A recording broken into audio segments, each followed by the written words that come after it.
Excited. We had high regards for this guy as a safety.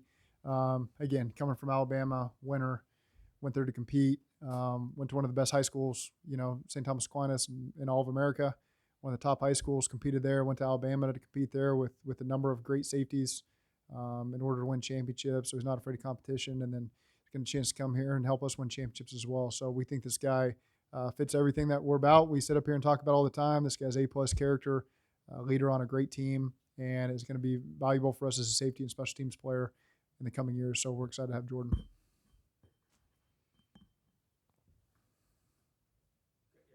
Coach, just about the template, he seems to be kind of a combination of all the, football IQ, played for years. I mean, it's almost like came out of your cookie cutter. Yeah, it's hard to miss on guys like that. It's when you can stand on the table for their character and their playing experience at a high level in the SEC and all the big games he's played for. And, it's just this is a guy that we're excited was still around here in the third round, and we're able to add him into the mix.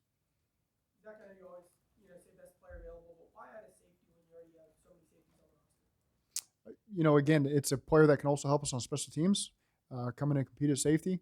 So I don't think you go wrong there adding guys that you think are valuable, that maybe lingered longer than we thought he would, and we're happy to have him. Is that a guy you potentially see? I mean, is he capable of being a starter maybe down the line, give him a year or two, kind of get his feet wet, and then maybe in future years, is that something that can project this way? I don't think that's anything you ever want to take off the table for any player. They're always competing. We're always playing the best players. But we think he really fits in our locker room and in that safety room. And, we lost two safeties. We added one with Nick Scott. And so now here's another one that you get a chance to add to the room as well. And you return Dax, and you return Michael Thomas. And so you feel good about those four guys in that room. And Tyson Anderson as well, who's, coming off an injury last year. So you got five in there that compete.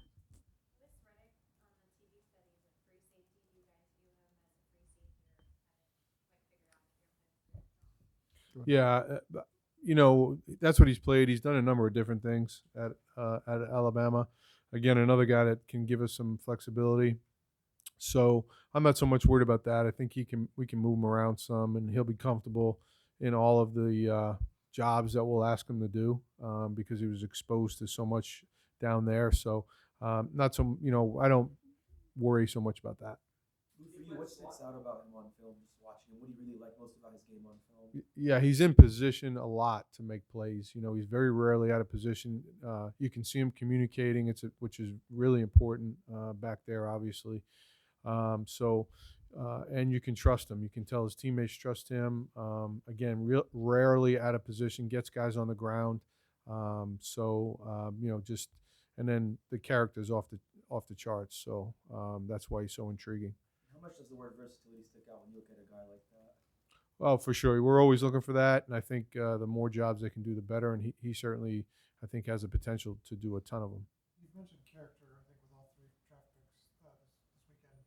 How have you learned to judge that? Are there specific people you'd like to talk to in a guy's life? I mean, is it looking at a guy in the eye? How do you guys judge that particular aspect and have a successful track record of judging people? Starts with the scouts. They're the ones that, put their feet in the ground and go to the schools and talk to all the people behind the scenes. And so that's where the reports are generated. And that's, that gives us the information we need to continue to move on if we need to.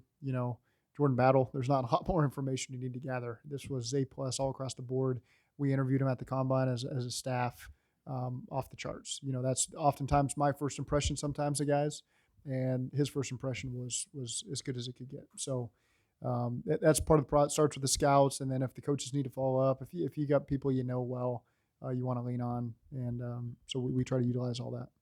Well, we went back to his sophomore math class at St. Thomas Aquinas. He was in the same class with my son, so at St. Thomas. So we went deep on Jordan. Is that true? It is. Okay. The only reason I know is my son just texted me and told me I was in Jordan's class at St. Thomas. So. I couldn't tell if you were being sarcastic. No. I knew all the information was right. I just didn't know if they lined up correctly.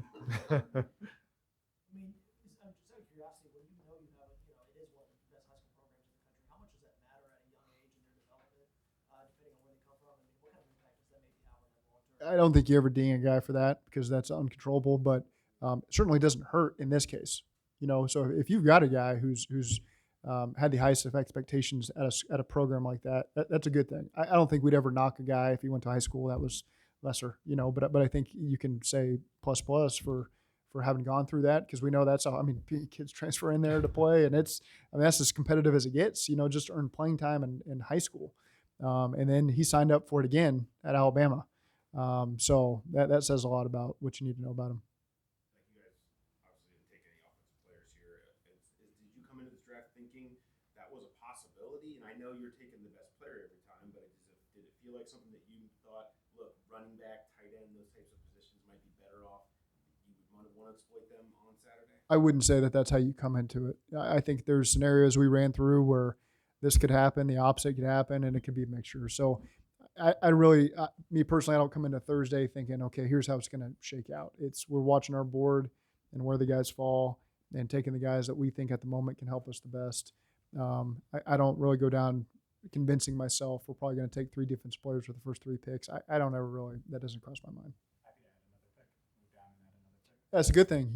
I think, again, it's, what was it, 6? I can't remember the number exactly, but 217. So, that doesn't hurt us to move back 3 spots, and the player that we would have taken at that spot was still there. So we're comfortable with that. Zach, Clemson, Alabama, and obviously Michigan. Yeah. 3 championship caliber programs. How does that factor into everything? You're really judging the player. We want the player first of all, but it's a lot of the traits we look for. It's developed at a lot of these great programs, and there's plenty of guys that come from other ones too. But I don't think it hurts that these guys again have played in playoff games. They've played for championships.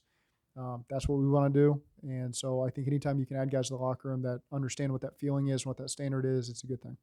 Kind of on that note, he checks a lot of your boxes, like played for championships, character, versatility. Like, how clear of a vision do you guys feel like you have now? Been together for 5 years, of what you guys are looking for when you add players. Yeah, clear vision. We've seen the locker room. Our players have seen the locker room. They know guys that fit. They want guys that fit. And so as you get there in the draft and there's a guy staring in the face that has all this intangible stuff, it becomes very difficult to pass on. How would you describe the running back landscape now as you guys enter day 3, and what the prospects that are available? I mean, what maybe is intriguing about the selection that's kind of available to y'all if y'all want to go that route? I still think there's players there at a number of positions that we haven't addressed yet. And so I think that there's going to be value there tomorrow at not only running back, but a couple of other positions as well. Just to clarify, Lou, you learned about that connection with your son text. He just texted you about it? Yeah, just before I walked in. We have a little family group chat, and he said Jordan was in my class. So here we go. Are you eager to follow up and get more nuggets? No, I'll leave that one alone. Yeah, he played slot. Nickel. Yeah. He's a safety. Yeah, he's a safety. We're going to keep him on defense. Yeah. I know. I know what he meant. What he meant. Yeah, we know no, what that's he why I meant. said nickel. No, he's a safety. Everyone good? Great.